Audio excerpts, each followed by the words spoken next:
ये है talks news network और आप देख रहे हैं पॉलिटॉक्स, राजनीति का कच्चा चिट्ठा।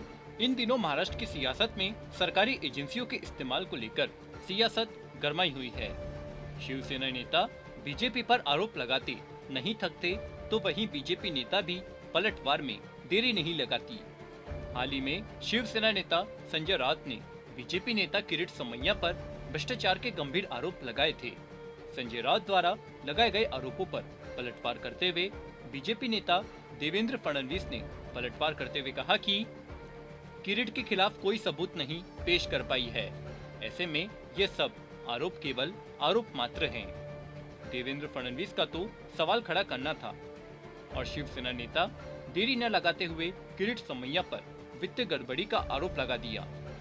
संजय राउत ने कहा कि आईएनएस विक्रांत को बचाने के अभियान के तहत लोगों से किरीट सोमैया ने लगभग 50 करोड़ रुपए जमा किए थे, लेकिन वह पैसा उन्होंने राज्य के राजकोष में जमा नहीं किया था।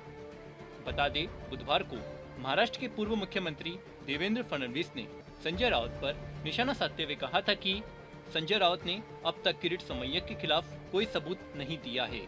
वे किरीट और उसके बेटे के खिलाफ कार्रवाई करने की पूरी कोशिश करते हैं।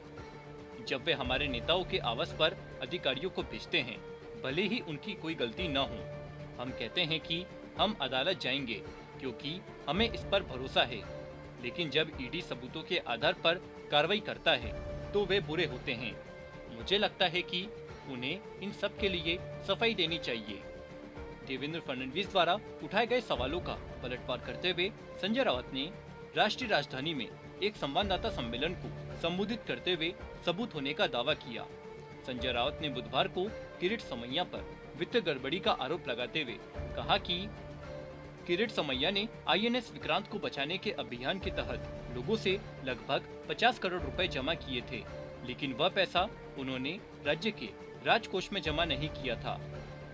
राउत ने सोमैया के खिलाफ महाराष्ट्र सरकार से जांच की मांग करते हुए दावा किया कि केंद्रीय जांच ब्यूरो, आयकर और ईडी द्वारा जांच के लिए उपयुक्त मामला है। आईएनएस विक्रांत, ये विक्रांत की स्थिति जब खराब हो गई, उसको मेंटेन करना मुश्किल हो गया, तो कुछ लोगों ने मांग की हमारे देश के कि आईएनएस विक्रांत हमारी राष्ट्रीय सुरक्षा का सबसे बड़ा अभिमान है, उसके ऊपर आने वाली हमारी जो पीढ़ियाँ है उनके लिए एक म्यूजियम बनाएंगे कि किस तरह से हम युद्ध लड़े थे और जीते थे। वो युद्धपोत थी,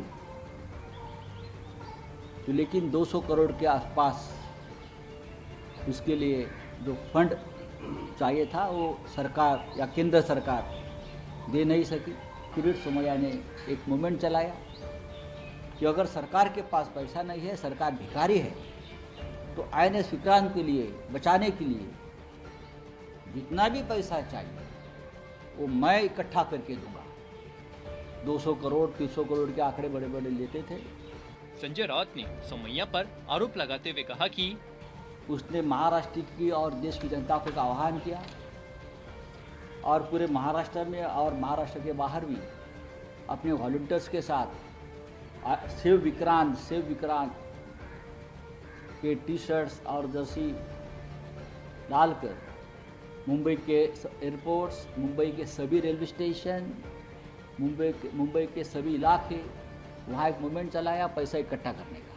मेरे हिसाब से मेरे पास जो जानकारी है 50 करोड़ से भी ज़्यादा रकम उस वक्त ऑफिशियली जमा ये लोगों ने की। संजय राउत ने आगे कहा कि लोगों को लगता था कि ये सब पैसा जाएगा विक्रांत को बचाने के लिए।